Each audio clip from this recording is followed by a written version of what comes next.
The investigation moves to Hungary.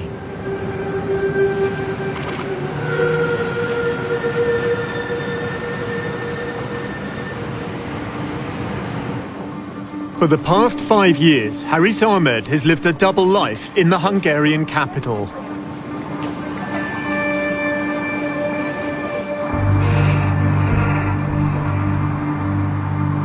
Haris is a very cold-blooded criminal. He is someone who would harm you if he doesn't like you. I got to understand that this person is not a very normal person. He is kind of a psychopath.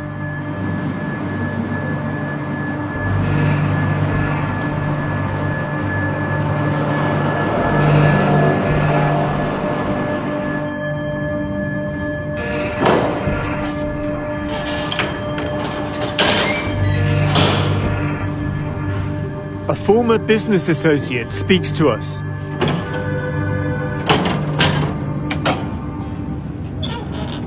So it all started back in 2014, December. I received a phone call from an acquaintance of mine that General Aziz Ahmed is visiting Hungary. He requested me if I can accompany him during his visit because there is no Bangladesh embassy here in Hungary. Sami took him sightseeing. The general had a proposal. He asked me that if I can assist him to set up a business for his brother who is living in India at that moment. I said, sure, if he wants to establish his business, I can assist him. After leaving from Budapest, I received a mail from General Aziz where he asked what are the things involved to establish the business. I replied him what are with the detailed requirements of paperwork. Nothing of it raised any alarm to me. I have seen on all documents that his name is Mohammed Hassan, and I was not that curious to check or go through his documents. And as it comes from someone like General Aziz, there is no point that I would doubt any authenticity of his documents. We've obtained the fake documents used to build up Haris Ahmed's new identity. It includes a passport. It's signed by Umar Kulsum, an official from the Department of Immigration and Passports. She was later charged as part of a criminal network involved in passport fraud. In order to get a fake passport, you need to get a fake national identity card. And in order to get a fake national identity card, you need to falsify a number of different documents, which could include a fake birth certificate, an education certificate, a marriage certificate. And in getting all of these documents, within Bangladesh, he's committing a host of different criminal offenses within the country. And then, of course, he then used that to get a passport, and that passport is a fake passport under a false name. And in flying under that passport, he would have committed offenses in all of the countries that he traveled to. The documents were sent from General Aziz's office. At the time, Aziz was head of the Border Guards Bangladesh, or BGB. Oh, this is really interesting. The witnesses on this document are Major Sujal Haq and Brigadier General Abul Hasnat.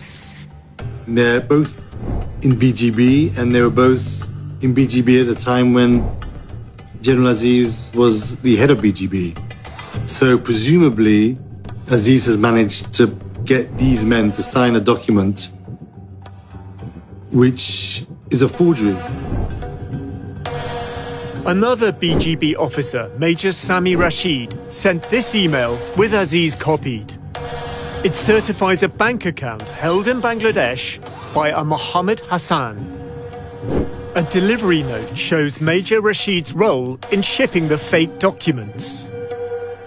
So in order to commit this fraud, to make it work, to get the signatures, to send it to Hungary, General Aziz has managed to make a variety of different senior military officers as accomplices.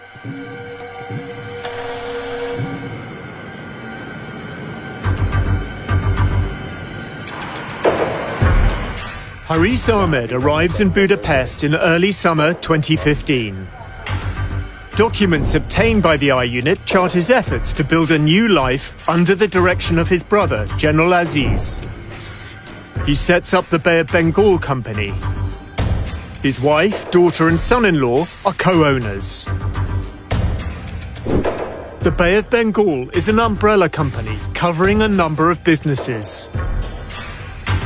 There is a clothes shop called Niveau Fashion. General Aziz inspects the family investment.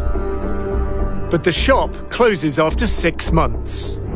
Bay of Bengal purchases another company, Taylorville. Next, it opens a restaurant in the heart of the city. It shuts down after 5 months. There is a hostel business providing cheap accommodation. It's called Bengal Hostel and closes within a year. Graham Barrow advises banks on how to prevent money laundering. This is highly indicative of structures put together for criminal intent. You're looking for any business that generates large amounts of cash. It's like restaurants, hotels still do a lot of cash businesses, or hostels.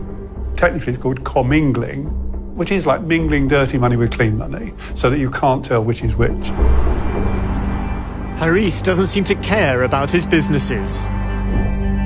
The Bay of Bengal reports a string of losses, losing thousands of dollars in various failed ventures. He would go out, drink at bars. If he would meet some woman, he would bring them to the hostel and they would party. He really doesn't match a businessman's profile to me.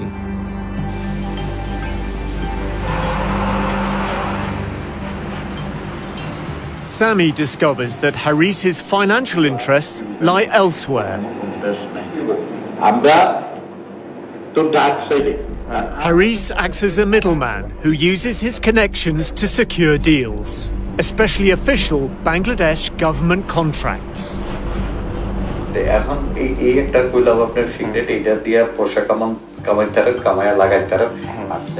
Haris wants Sami to help with a contract to supply Hungarian-made bullets to the Bangladesh army.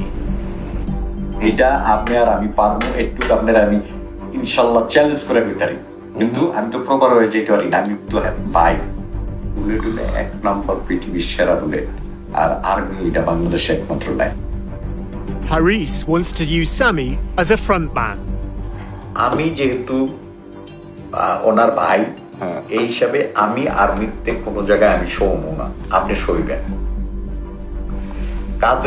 কাজের দরকার, আমাকে পয়সার দরকার। আমার show দরকার কি আমি ওইখানে আপনার লগে যে বইয়া থাকবো, আমি কে পরিচয় দিবেন না।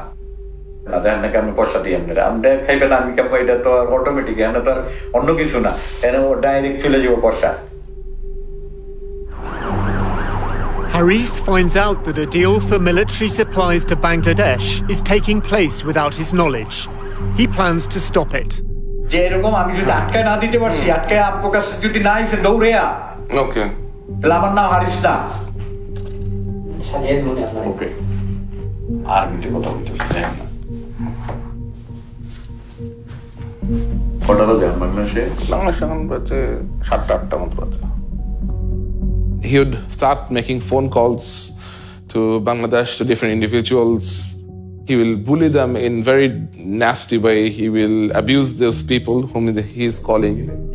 Haris is calling a senior officer in the DGFI, Bangladesh's military intelligence.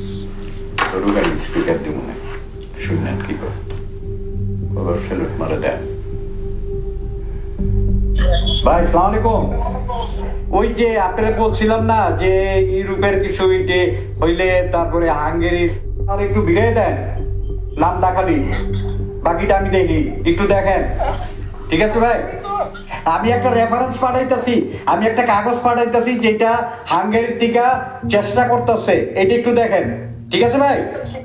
ওকে ভাই। Haris tells Sami more about his business operation. তারপর আমি তো জানি হাঙ্গেরি কিছু হইলে যদি আমার কাছে না আসে, ওই বেটা কোনো কিছু নিতে পারবো না, এই পর্যন্ত নেই নেই। দেখবেটা নিয়ে থাকে, আমার একটা প্রমাণ দেয় তারা কানটা কাইটা কুত্তার গলায় দিব একেবারে, এখানে কুত্তা আছে না, দরকার পয়সাটা কিনেই না কুত্তার গলায় দিয়ে দেবো। Haris says his role as a middleman is sanctioned by the Prime Minister, Sheikh Hasina. প্রধানমন্ত্রী সুলতানে কইছে যে আরিজ ওখানে যদি কিছু করতে চাও করুক, আমরা হেল্প করবো, আর কি চাই?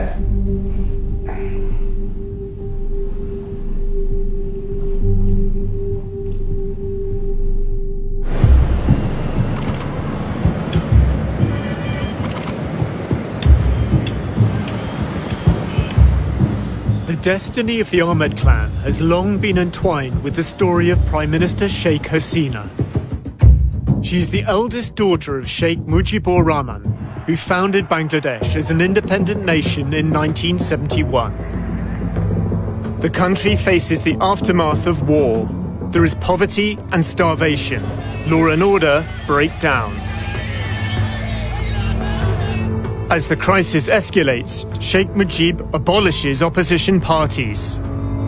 The army stages a coup. Hasina and her sister are in Europe. The ambassador from Germany, he called. So he told me that there was a coup in Bangladesh. The moment I heard it, my feeling was that then nobody is there. Perhaps we lost everybody. But still, we didn't know what really happened.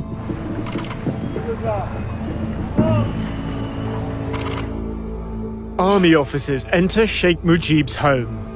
He is murdered along with 13 family members, including his 10-year-old son. The murder of Sheikh Mujib and his family was one of the most brutal episodes in the history of Bangladesh. The murderers even did not spare his little son. A large part of Sheikh Hasina's politics is shaped by her quest for justice, by her mission to avenge the killings.